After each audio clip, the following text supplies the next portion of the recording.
say good evening and welcome to another edition of Sister Strengthening Sisters Talk Show.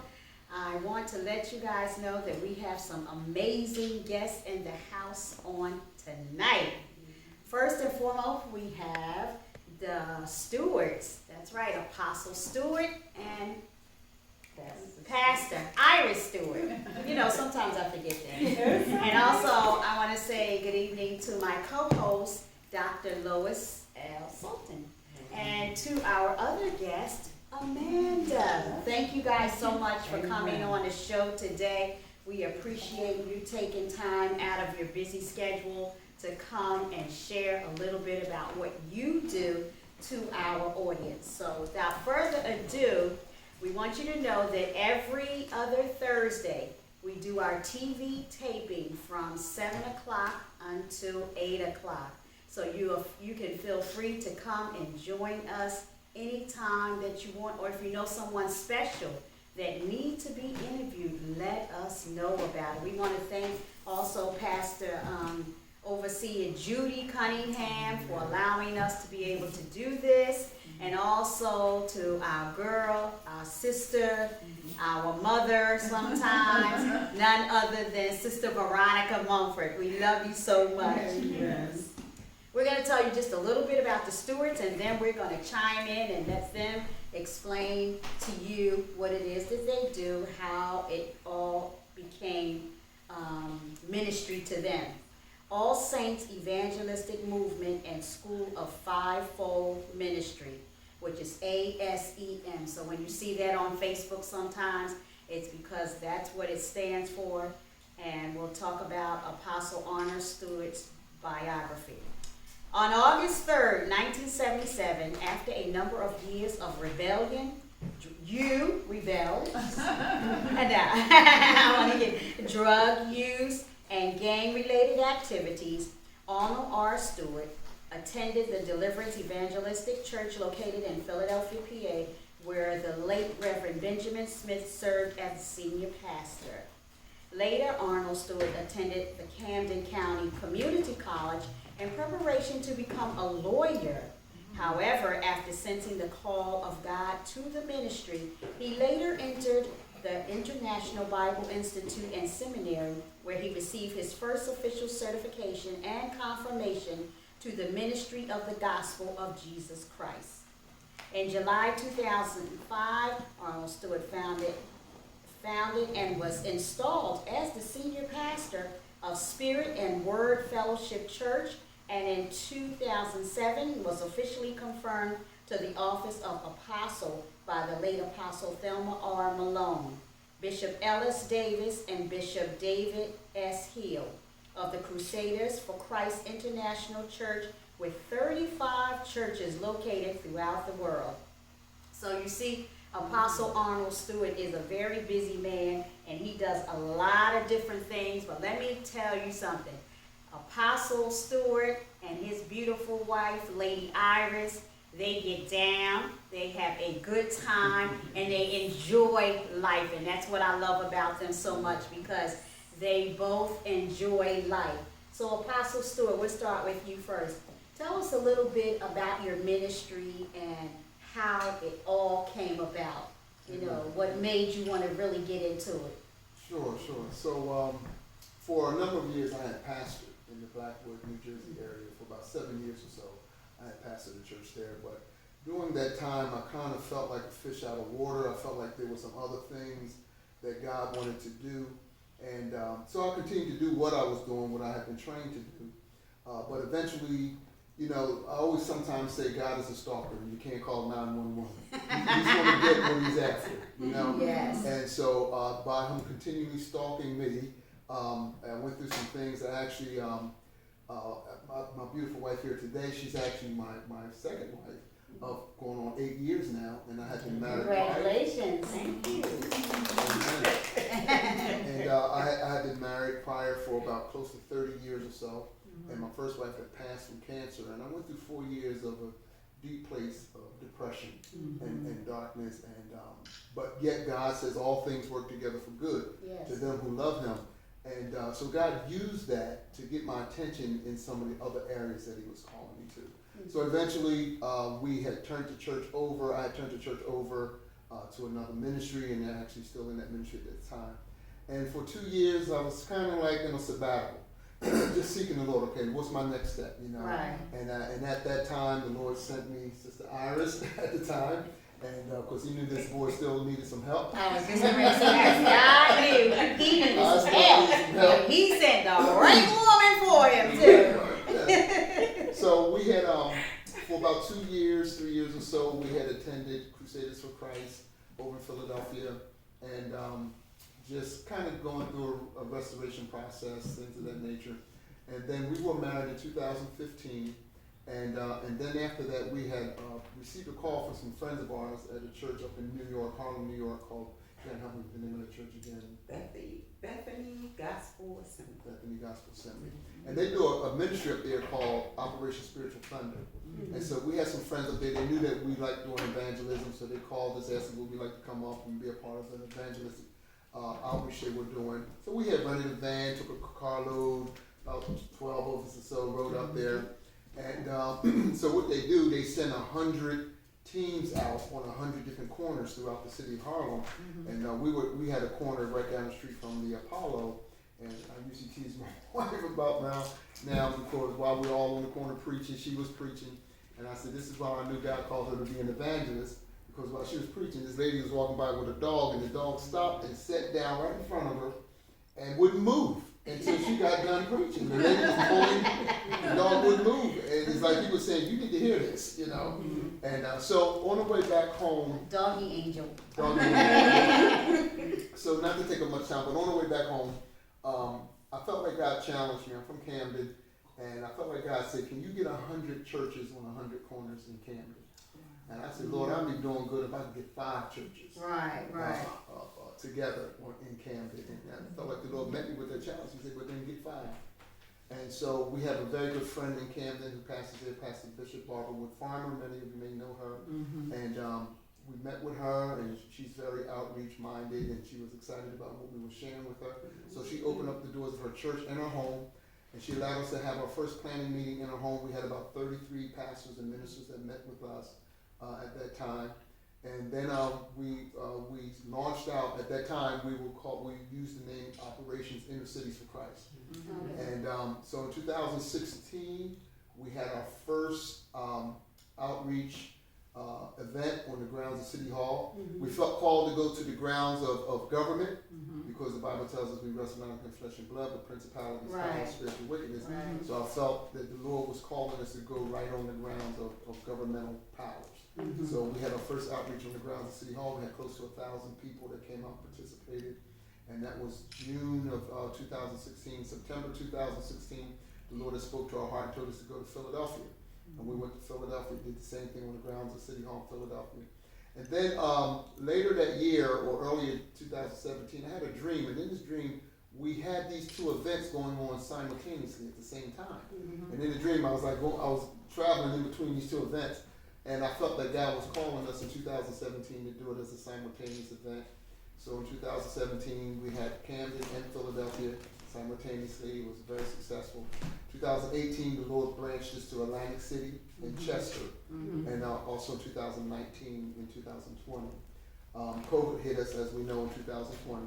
Yes. And things slowed down. Everybody was then, churches closed down. Everybody was on the internet. And I felt as though God, though he didn't send COVID, I believe he used it to get the church's attention, to get us to what our first commission is, to reach the lost, not just having church, but to be outreach minded.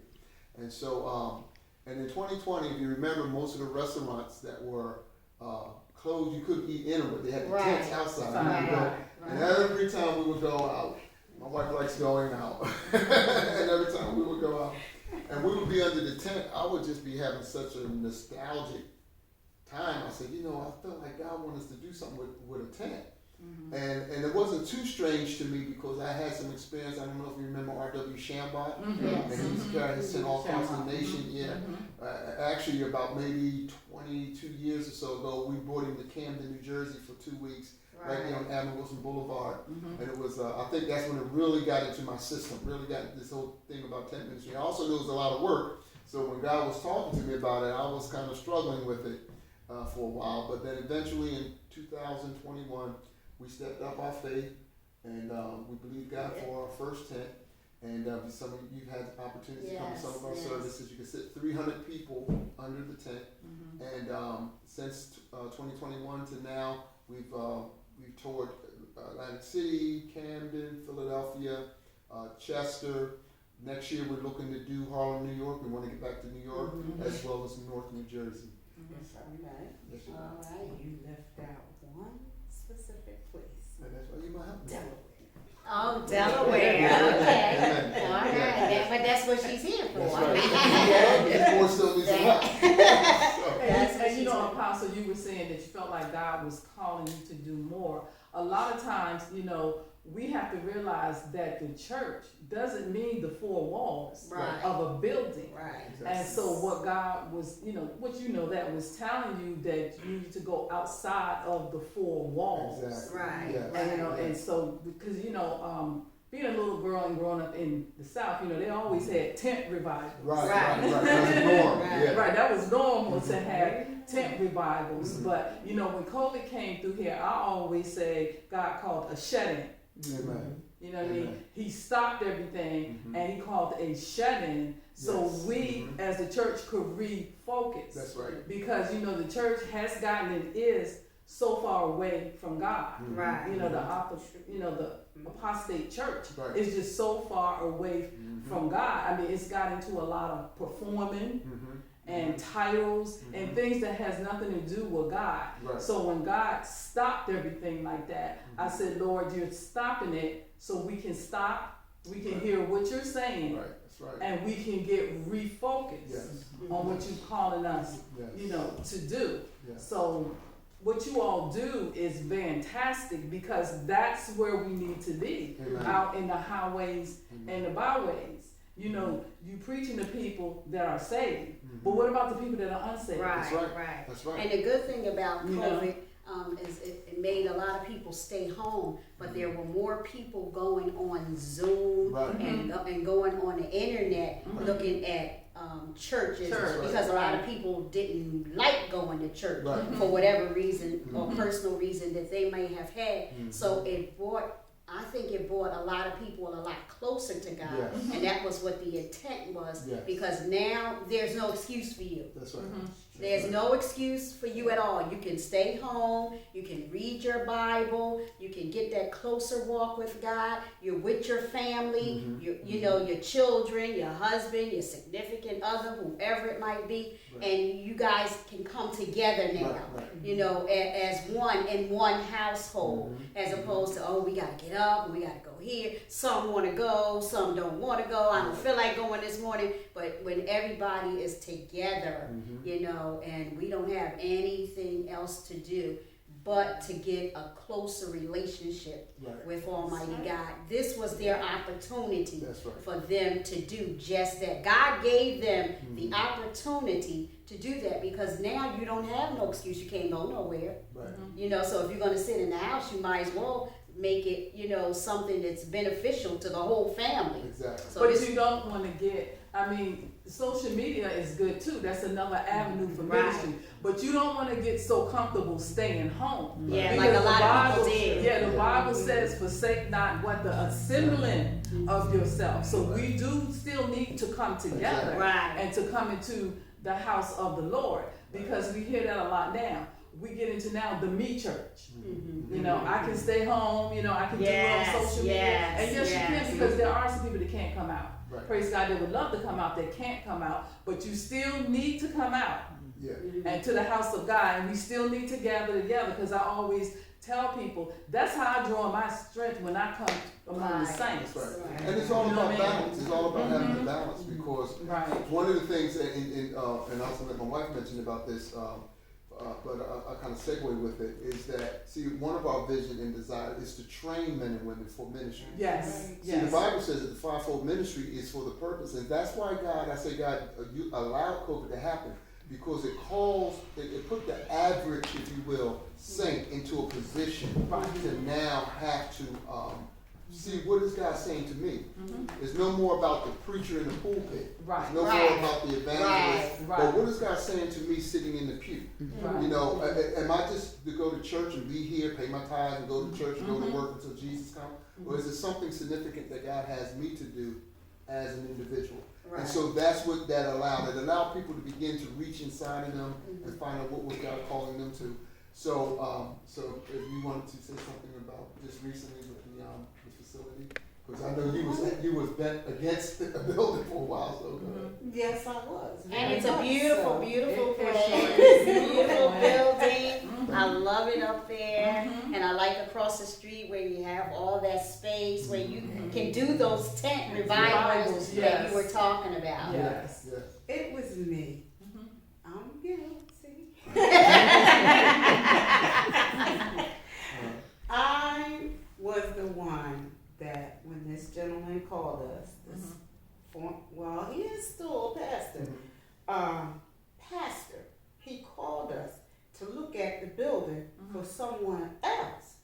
But as we were walking through the building, my husband was observing my expressions because I had some expressions going on my face. I was looking around, I was like, okay. So what I'm getting at is I believe God dropped that facility right into our laps. Right. We had been previously praying for, God bless you, sis. Thank you. I'm trying not to interrupt you guys. That's all right. That's okay. Feel free to chime in whenever you No, I need to clear my throat, actually. I didn't want to do it while you were talking. But it was while we were in prayer, we get this call from this gentleman, Pastor Brian Lee. He called my husband, and we went looking at that building for another reason. We were looking at it for someone else to set them in for ministry. However, because of my facial expression, we then heard the Lord say, okay, your prayers were answered because we were praying for a facility. That's what we were praying for. We love being out in the world. We love evangelizing. Every one of us know that that's where the ministry is. right. Outside the four walls. That's right. So, and we're still All Saints evangelistic movement. We're moving. Our facility, our ministry, our saint, they're not ours, they're God's. They're God's, they're God's. That he put in your hands. Yes, that he gave us to oversee. Yes. So, my expressions kind of like gave him the confirmation that he needed from God because we were bent set against going back in a building. We knew what came with that, and we were not ready to just be, I don't know, claustrophobic. Right. But you know, to answer the call of God, we knew we had to be obedient, so we did. We answered the call of God. We took the facility on, and I must say, the place is beautiful. We need a little work, but you know something? But God. Yes. And I know that is a familiar saying. A lot of people say that, but that's what it's going to take. It's going to take God. We look for help from people, and people come. So it's like people are coming to the obedience of God. Yes. And that's the way we prefer it. If you're not coming there behind godly reasons, we'll pray for you, we'll love you. But Right. you just step aside and we'll keep you lifted in prayer, and then when you get yourself together, Yes. get things together, then make your approach. But if you're coming there with mess, okay, Father.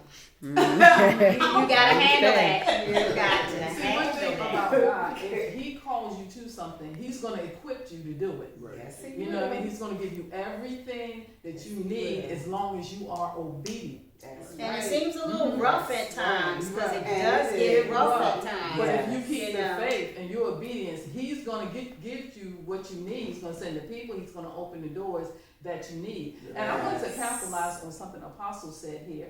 We know that during COVID, we lost a lot of people. Yes, We we lost did. some good friends. We Oh, lost gosh. the Yes, great we Apostle did. Dolores Dixon that I'm still reeling over. So we know Wow. that it took out a lot of the righteous and the unrighteous. Mhm. And I tell everybody, but if God allows you to still be here, Yes. then it's something that He has for you to do That's because true. you still here. That's true. And I said that's one thing I know COVID taught me. You know, because it seemed like people were just dropping all around me. Yes, they And I were. know in my 50-some years that I've been here, that is the first time I ever experienced something like that. Like And so I was- many people. I mean, Yes. yeah, they're just dropping Truly a like global flies. life changer. You know what I mean? And so I said, God, but you allowed me to be here. Amen. So therefore, God, what would you have me to do? Amen. And that's what I stress to people. You still here.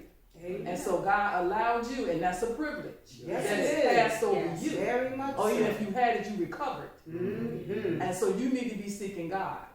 Well, So I I have a thank question. God. Ooh, Let's that's go. good. No, I have a question for you I afterwards. just wanted to say how thankful I am to God. Yes. For Him. Yes. For Him.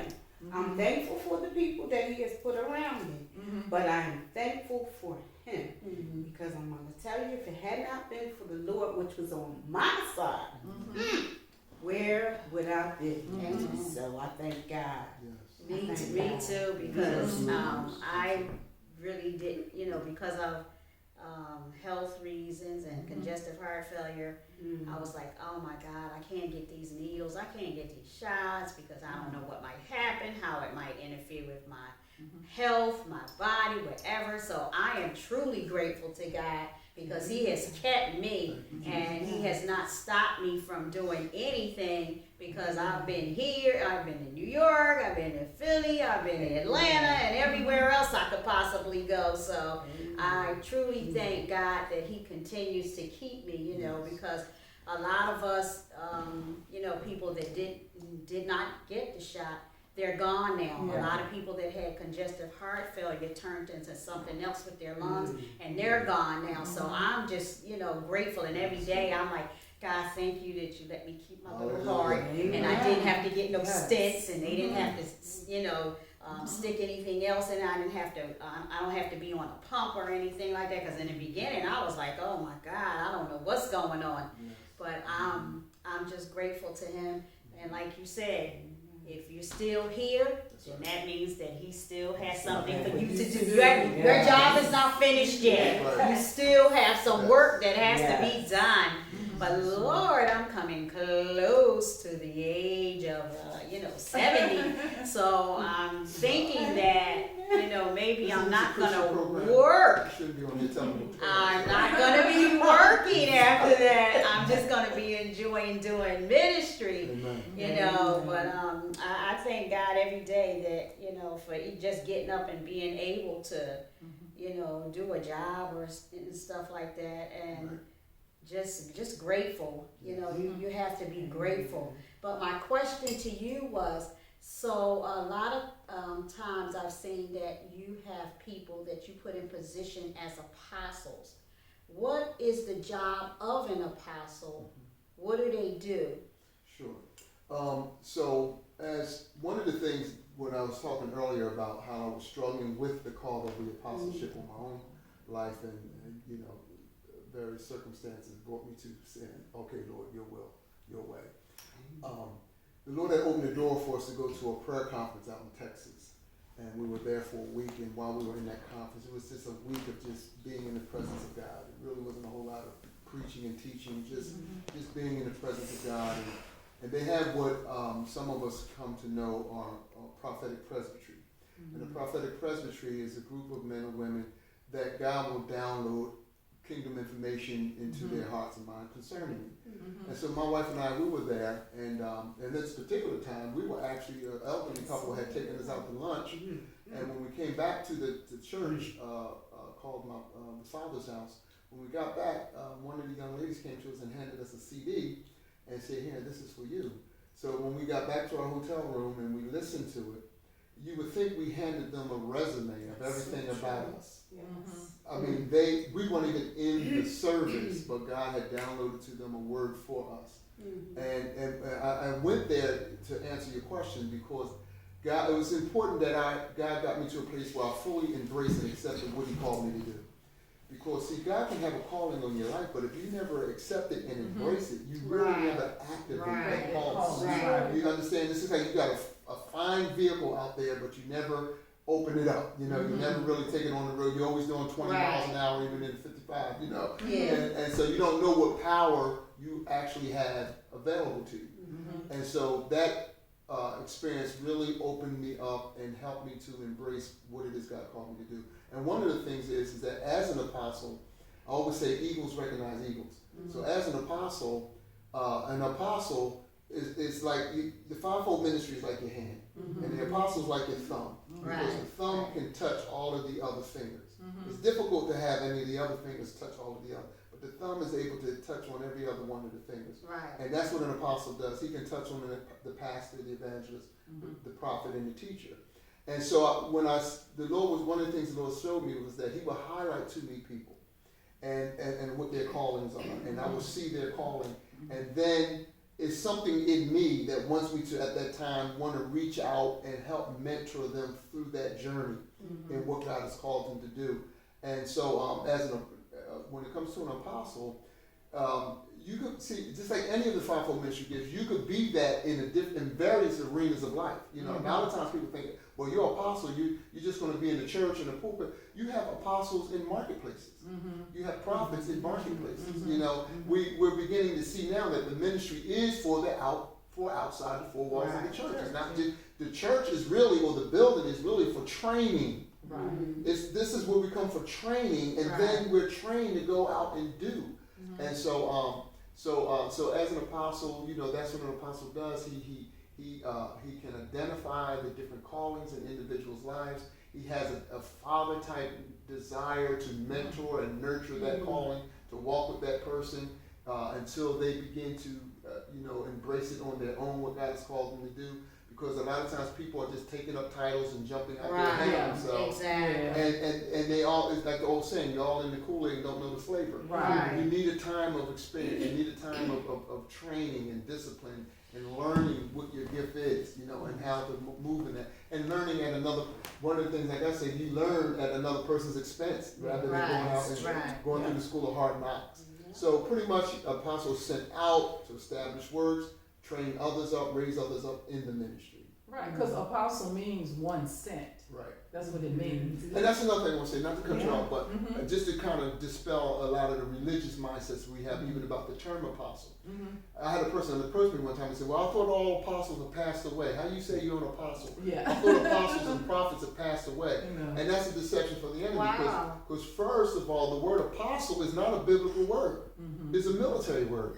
It's a word that the apostle Paul used to describe what he did. But the word apostle, as you said, means sent one. But it was one used when the admiral was sent to another country to secure territory and take over land. And then that term was utilized in the church to describe what the spiritual leader did in the spiritual sense, to go out and take territory. So that's where the term apostles come from.